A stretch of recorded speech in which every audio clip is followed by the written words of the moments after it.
আসসালামু আলাইকুম। আজেরা কথার আজকে পঞ্চমবারের মতো ভয়েস দিচ্ছি। ছোটবেলার অনেক স্মৃতি আছে, তার মধ্যে একটা স্মৃতি হচ্ছে ছড়া প্রতিযোগিতা ছিল। তো ছড়া প্রতিযোগিতার মধ্যে আমি পুরস্কার পাই। তো এটাতে আমার বান্ধবী কেঁদে টেঁদে একদম অস্থির হয়ে যায়। আমি বলি যে আমার বান্ধবী কাঁদে কেন? ও ৩ দিন আমার সাথে কথা বলেনি। আমি তো বুঝতে পারছিলাম না যে কেন কথা বলতেছে না। আমার তো মন ভীষণ খারাপ। কারণ আমার বান্ধবী তখন একটাই ছিল। আমি ওকে বললাম যে, "তুই কাঁদতেছিস কেন?" কিছু বলে না, কোনো কথাই বলে না, খেলতেও আসে না। আমার মন তখন খুবই খারাপ ছিল।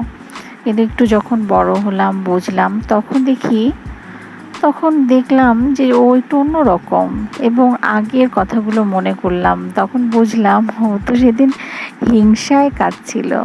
ওর ওর অনেক হিংসে হচ্ছিল যে আমিও ছড়া বললাম, ও ছড়া বলল। তো ও কেন পেল? আমি পেলাম না কেন? এটা আমি পরে বুঝতে পারি।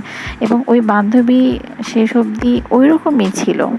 ঠিক ওই বান্ধবীর মতোই আমাদের কিছু আত্মীয়স্বজনও আছে, যারা মানে পড়েই থাকে। ফেসবুক এগুলো কিছুই বুঝতো না। আমি যখন কোনো কিছু দিতাম তখন তারা নানাভাবে অপমান অপদস্থ করতো। আমার মা-বাবাকে, আমাকে নানান ধরনের কথা বলতো। কিন্তু এখন দেখি তারা ওরে বাবা! আমার থেকে বেশি তারা পাবলিক করে রাখছে সবকিছু। ভিডিও, ছবি, নানান ধরনের জিনিস তারা আপলোড করে এবং মানে খুবই অ্যাক্টিভ সব কিছুতে।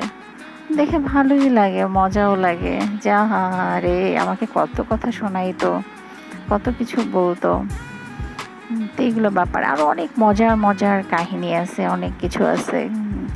যদি আপনারা কেউ শুনতে চান, আরও অনেক কাহিনী আছে, আমি বলবো আস্তে, আস্তে।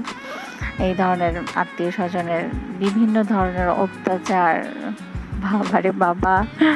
তারপর নানান ধরনের ঘটনা, জিন-ভূত টাইপের অনেক কিছুই আছে আমার কাছে। যদি কেউ শুনতে চান অবশ্যই কমেন্টে করবেন আরও মজার জিনিস। এই তো। ভালো থাকবেন সবাই। আল্লাহ হাফেজ।